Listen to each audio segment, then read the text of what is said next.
ប្រធានសាខាកាកបាទក្រហមកម្ពុជាខេត្តកំពង់ចាមនាំយកអំណោយមនុស្សធម៌ផ្ដល់ជូនអាជីវកររងគ្រោះដោយអគ្គិភ័យ17គ្រួសារក្នុងក្រុងកំពង់ចាម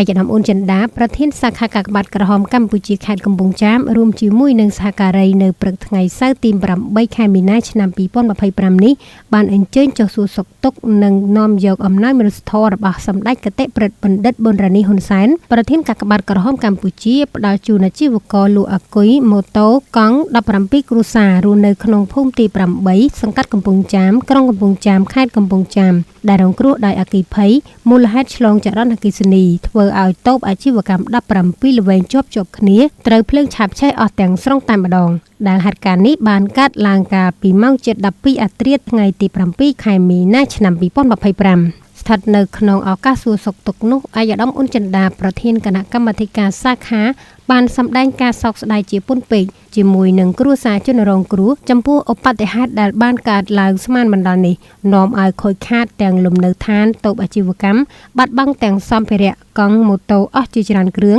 ដែលតាំងលក់គិតប៉ាន់ប្រមាណតម្លៃទឹកប្រាក់ខូចខាតអស់ប្រមាណ$2 លានអាមេរិកឆ្លៀតនៅក្នុងឱកាសនោះដែរឯកឧត្តមប្រធានគណៈកម្មាធិការសាខាក៏បានពំនាំនៅប្រសាសន៍ផ្ដាំផ្ញើសួរសុខទុក្ខពីសំណាក់ឯកឧត្តមសន្តិបណ្ឌិតនេតសាវឿនប្រធានកិត្តិយសសាខាជាពិសេសពីសំណាក់សម្ដេចគតិប្រិទ្ធបណ្ឌិតប៊ុនរ៉ានីហ៊ុនសែនប្រធានកាកបាទក្រហមកម្ពុជាដែលជានិច្ចកាលសម្ដេចតែងតែយកចិត្តទុកដាក់គិតគូរអំពីសុខទុក្ខរបស់ប្រជាពលរដ្ឋដែលរងគ្រោះនិងងាយរងគ្រោះបំផុតនៅគ្រប់ទីកន្លែងដោយមិនប្រកាន់នានាការនយោបាយពូជសាសន៍ឬសាសនាអ្វីឡើយទោះបីជាសម្ដេចប្រធានមិនបានអញ្ជើញមកដោយផ្ទាល់ក៏សម្ដេចតែងតែបានចាត់តំណាងចុះអន្តរាគមន៍នាំយកអំណោយមនុស្សធម៌ជួយសម្រាលទុក្ខលំបាកជនរងគ្រោះទាន់ពេលវេលាតាមទិសស្លោកកាកបាទក្រហមកម្ពុជាមាននៅគ្រប់ទីកន្លែងសម្រាប់គ្រប់គ្នានិងមិនទុកអ្នកណាម្នាក់ចោលនោះឡើយឯកឧត្តមអ៊ុនចិន្តាក៏បានក្រើនរំលឹកដល់បងប្អូនប្រជាពលរដ្ឋទាំងអស់ឲ្យប្រុងប្រយ័ត្នជាប្រចាំអំពីគ្រោះមហន្តរាយនានាពិសេសគ្រោះអគ្គិភ័យដែលអាចកើតមានគ្រប់ពេល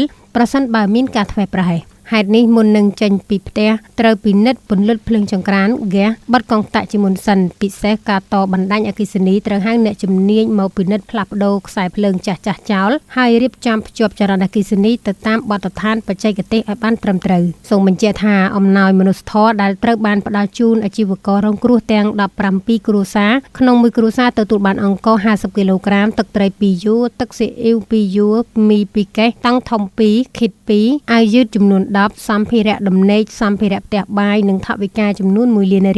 ដោយឡែកឯកឧត្តមសន្តិបណ្ឌិតនេតសាវឿនប្រធានកិត្តិយសសាខាកាកបាទក្រហមកម្ពុជាខេត្តកំពង់ចាមបានជួយឧបត្ថម្ភអាជីវកររងគ្រោះទាំង17គ្រួសារក្នុងមួយគ្រួសារថវិកាចំនួន$1 លានផងដែរ